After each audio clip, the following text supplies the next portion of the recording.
Namaste. Everyone, let's get straight into this. And actually, before I do, let me set some expectations. So this video was actually created for the people considering working with myself and Ryan in a more one-to-one setting. But at the same time, this video will be very helpful for those of you who are on the Closing Paid website already, like you are, and are thinking about joining our group, our paid group. Because a lot of the things that I talk about here in this case study are explained in more detail within the group and course. So let's get straight into things. How I created the Closed and Paid sales process that collected 5+ million in cash in 1 year by pushing for the no.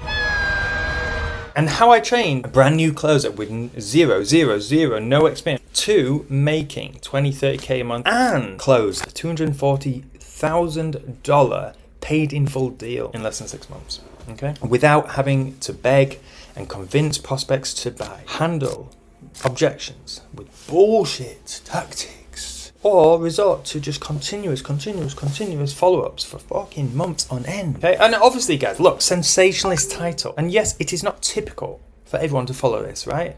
Else we'd all be multi-millionaires. Quick disclaimer, this is not how to get into high-ticket sales and make money online. Okay, there are lots of groups out there doing that very, very well. That's not us. This is only for market participants, as we say, for closers currently on an offer, or closers, in between offers, or founders who are closing their own sales calls, or even founders, if you like this, give it to your closers. Okay. So here's what we'll cover. Number one, how this sales process was born amongst a conventional sales tactic, how the Closed and Paid sales process works, why so many fail to see results with conventional sales tactics, why pushing for the no instead of begging for the yes is effective in today's market in both B2B and B2C. How I was able to take a team with zero prior closing experience to closing an average of 400k plus a month. How one closer in particular was able to expedite this process, who I've shown you at the top, and how we can help you build this sales process into your own offers. So here's why I am qualified to talk about this. So blowing my own trumpet in a way, you could say. So I built this entire sales process, right, for a 7-figure agency that I completely managed myself, and we collected 5+ million in the last year alone, closer to 6 actually. There's just some proof. Obviously, you guys hear all these sensationalist headlines a lot.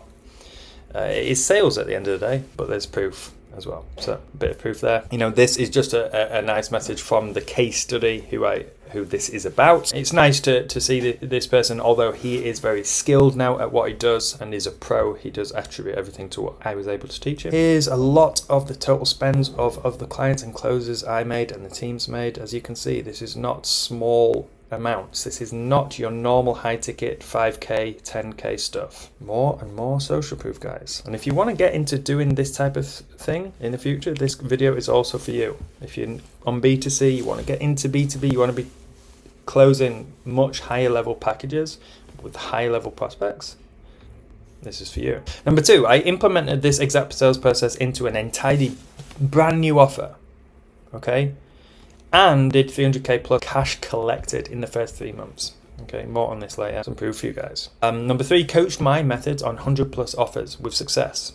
Okay, in B2B and B2C. This will benefit you if, two key reasons here. So you do not resonate with conventional sales tactics, okay? Everything is about handling the lies and objections you get at the end. You're begging, you're convincing, slimy, scammy stuff. We all know sales gets a bad rap. I just get a bad rap because it's all about this begging, convincing stuff, scamming. Number two, you're not getting decisions on calls. A big one for everyone. If you're relying on handling just the objections at the end, you're going to fall short, especially considering a lot of these objections are just lies. If you are relying to get deals across the line by follow-ups, you're going to fall short. This is not for you. Obviously, if you're not currently a closer on an offer, okay, or a business owner who takes the sales calls, it's really simple. I mean, obviously, if you watch it, you still learn some things. This whole video really is about taking it and applying.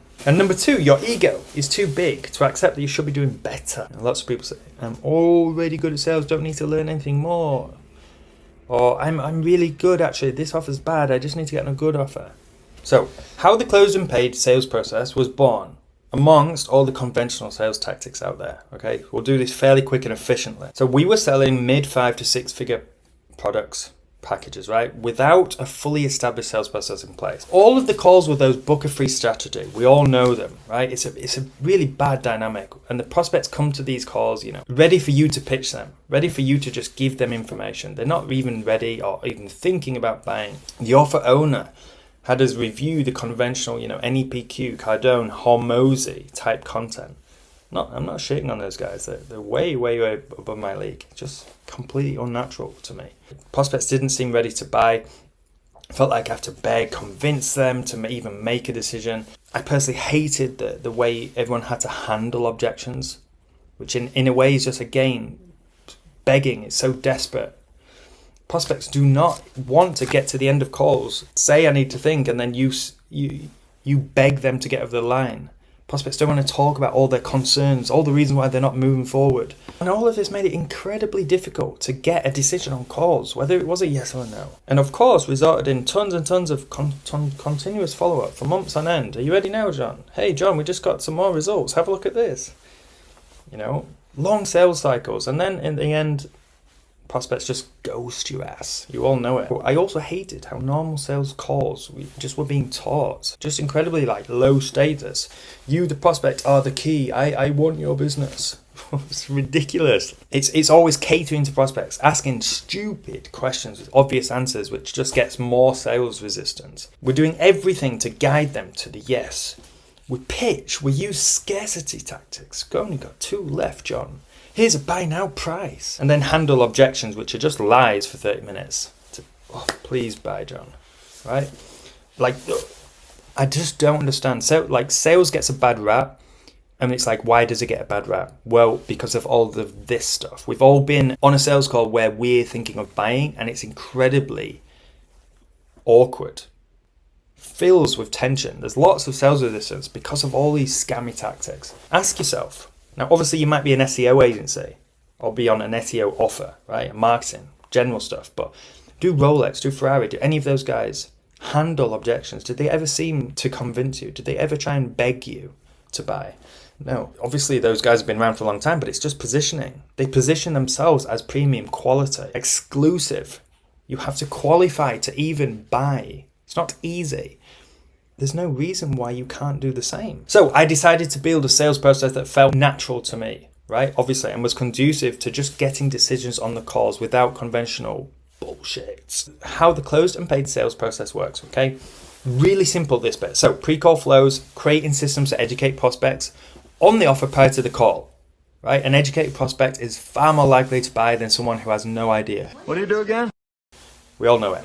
I created, obviously there's spelling here, but created an expert call structure. No more sales stuff, just a high level conversation. That's what this is about. 2 intelligent people chatting and deciding if this is going to be a good fit and if there is a deal to be made. Implementing the yes or no, right? This was an overnight success, an instantly improved close rates. All my students will know this as well when you do it properly. It doesn't work just by itself, but with this and other things together, create a very, very good environment for a decision. So works for both high-level B2B prospects as B2C. Prospects now understood very quickly that I was not fucking around. They're expected to make a decision. And they understand as well that a no is just as good. This isn't about just saying yes. Initially, I thought this is only going to work on warm prospects on a second call. But in reality, it is very effective on cold prospects. If you have high traffic, your calendar is packed, you've got many closers, you need a way to not waste time having to remember all these things you need to follow up with. We want people to make a decision, and we want to make that as easy as possible for people. And no is just as good for us. This gave me the power and authority to push for the no instead of beg for the yes. A massively different dynamic. The freedom to challenge prospects hard. Create a dynamic where the prospect would naturally sell themselves to me if it was a fit, or disqualify themselves if they were unserious. No convincing them to buy, to put money down. No seeming desperate at all. No lowering the status of myself or the company.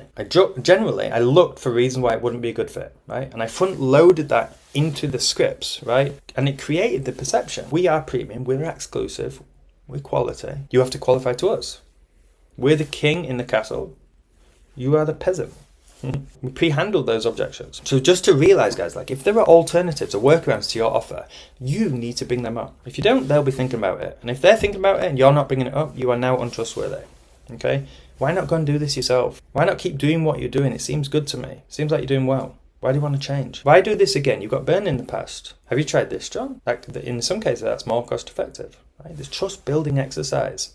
This means a real open, honest conversation and not a conventional sales calls with scammy tactics and just convincing them and looking for only the reasons why they should buy. Also, never allowed shitty answers. This is really simple, but people do it all the time on sales calls. They ask a question, the prospect gives them this vague answer and they accept it and move on. What happens is the prospect now continues that behavior, giving vague answers. And of course, now at the end, they give another vague reason why they shouldn't make a decision and off they go. Never allowing shitty answers. We ask questions, we know what we want to hear. If we don't hear anything to do with that, we go back to the question. Really simple. We control the frame dynamics, right? We're the A side. We have the power. We have the authority. So prospects follow my lead. They buy into me, not just the product. Simple. We all know when we're going to buy something. And if someone seems incredibly knowledgeable, technical, they've been doing this a while, and you feel safe, you actually just buy into them. This guy's trustworthy. I'm just going to buy because of how trustworthy this guy is.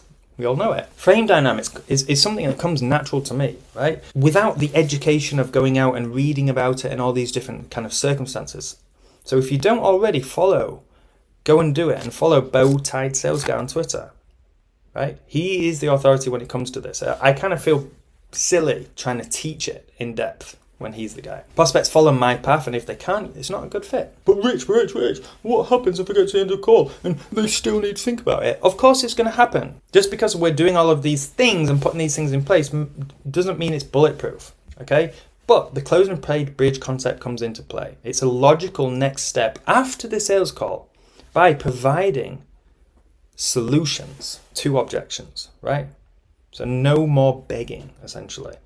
So we figure out, firstly, if the think about it is real. Is it the reality? What do they need to think about? What would help them in that thought process? So the bridge concept keeps the paid in fulls.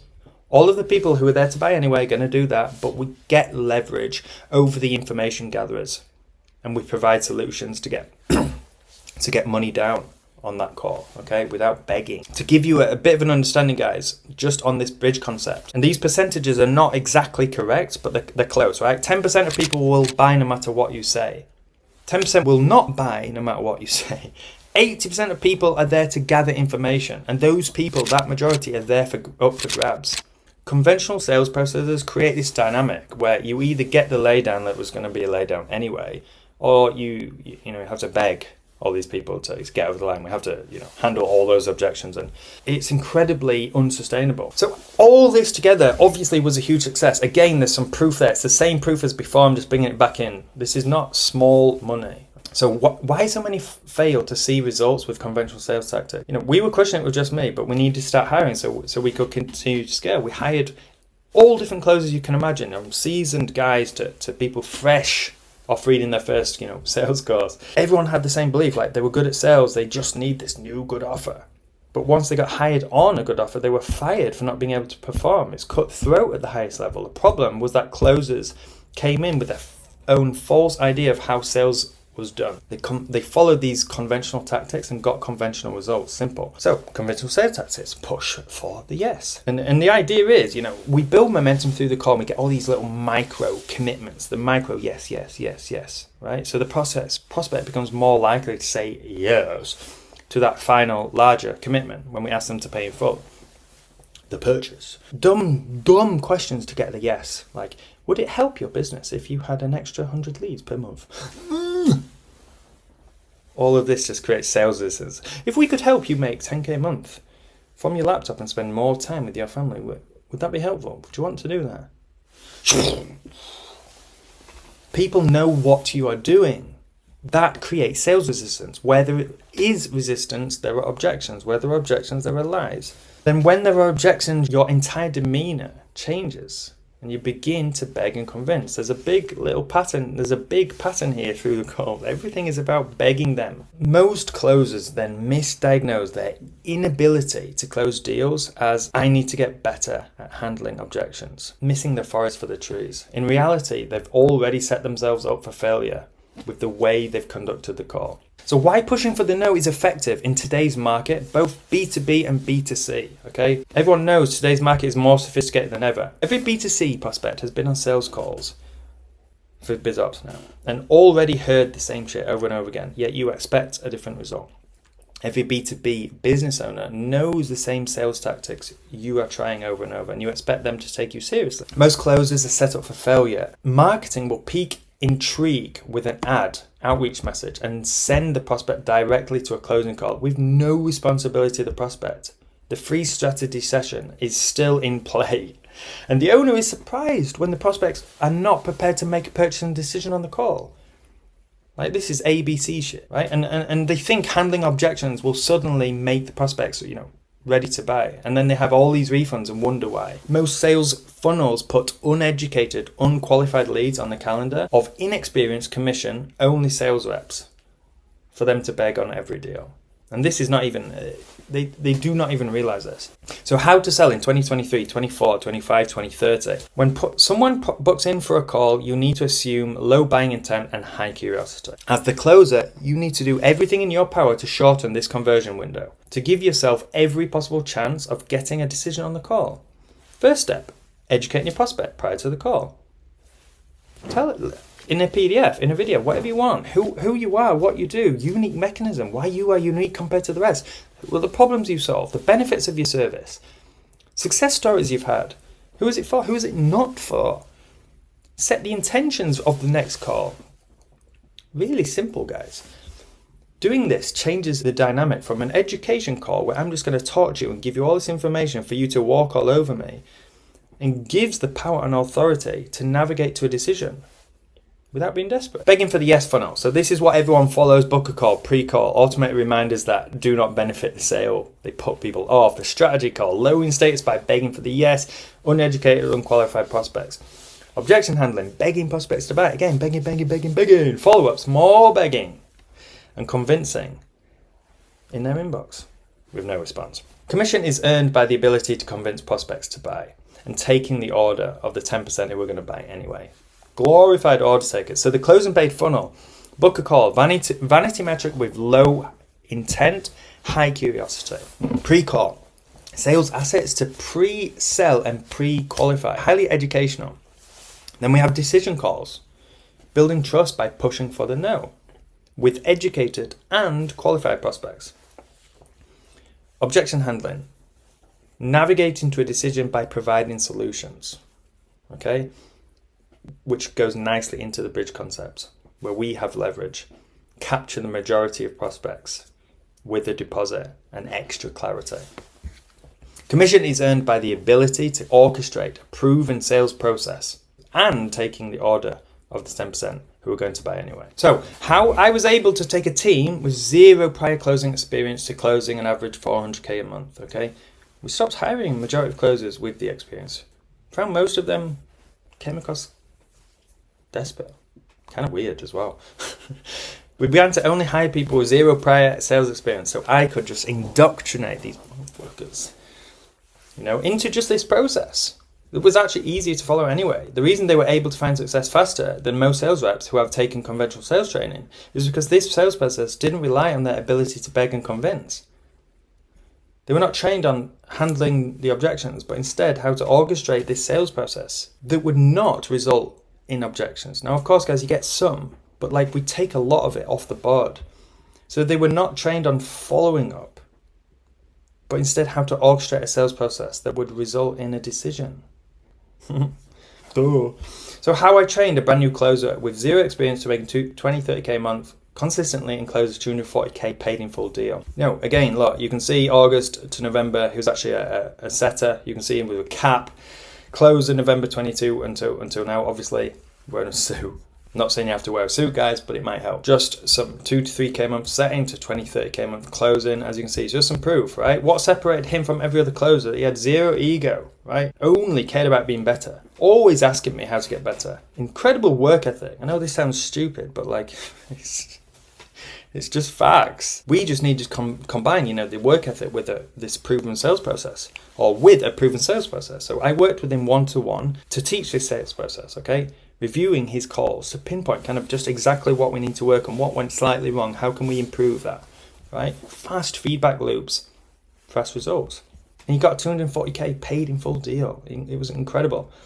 He was hitting record months and was getting booked with insanely high level leads. In this example, okay, the lead was a wealthy celebrity in a way, right? But the principles are the same if you are selling B2C, BizUp and others, right? They likely have the resources to do this themselves. So why don't they? Even though they're a wealthy celebrity, we're not begging.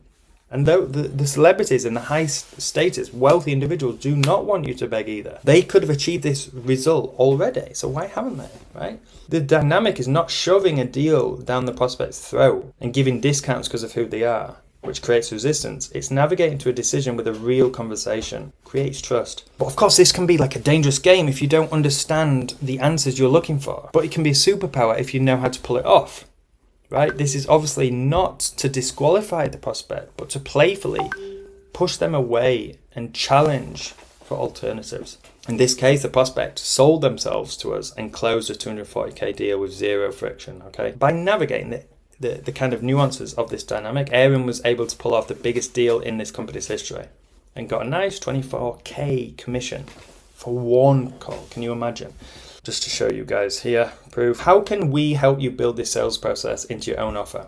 Okay, so this is kind of what it would look like. We do obviously a full funnel review, understand the offer, everything else. That we look at the pre-call flows, the expert call structure, the discovery, the pushing for the no, pitching a new offer, which is essentially leveraging the unique mechanism versus commoditized features. We look to implement a bridge concept when we've done all of that. And then also we can look at job placement. We've taken high-level closers who are on a fairly good offer, coached them to a good degree, and then vouched for them when they apply to other offers that we know, okay? And help them get onto that. Here's a load of proof, guys, just to show you these are some of the people who are just working with us directly. Nick, he was 4 on 4 closes yesterday using the CMP method. Danny, 15K with a motherfucking bridge concept. Max, 40 new clients this month. On track to break 17 if all pans out. Best month. Ephraim, best month so far with Rich Man's help, 13K for September. Bruno, this month alone, more sales, collected more cash, had more paid in fulls. 60% close rate from the start of the year to date. Closed this offer today. Paid in full 6,700, paid in full 6,700. Yes and no at the beginning, plus going for the no is the best shit ever. My closing rate is at least 70% since applying this. Closing paid is the best closing coach ever, not one of. Appreciate that, by the way. And more and more and more. Here's White Orcs, Riley, who smashed his interview, landed a new role from our help. Max, business is now doing weekly, what we used to do monthly, since implementing our CMP concepts. All of this stuff is mental. Jed had a 60K deal close. DVRX closed 40K in rev. Stealth sales, 4 deals closed, 5K commission for the day. It's insane, just over and over again. So let's do a quick summary. I built the closing-based sales process that goes against conventional sales tactics and collected 5+ million in 1 year. Proof. Without begging or convincing prospects, handling bullshit objections, or resorting to follow-ups. I worked hands-on with a team of 8 closers to consistently collect 400K plus each month. Took Aaron to become the #1 closer on his offer, collecting a 240K paid in deal fee. So what's the offer, right? We will work directly with you to implement this entire sales process for your current offer, so you can become the #1 on any offer you ever sell without begging, convincing prospects to buy, and all the stuff I've repeated. Entire process, typically 4 to 8 weeks. We have to do more just because we over deliver. 5 private coaching calls, private call reviews, private group message for 24/7 access, lifetime access to all of this stuff here. So if you're tired, you're feeling inauthentic on calls by using these conventional tactics, handling objections, resorting to follow-ups, you're not reaching your full potential, book a call. DM me.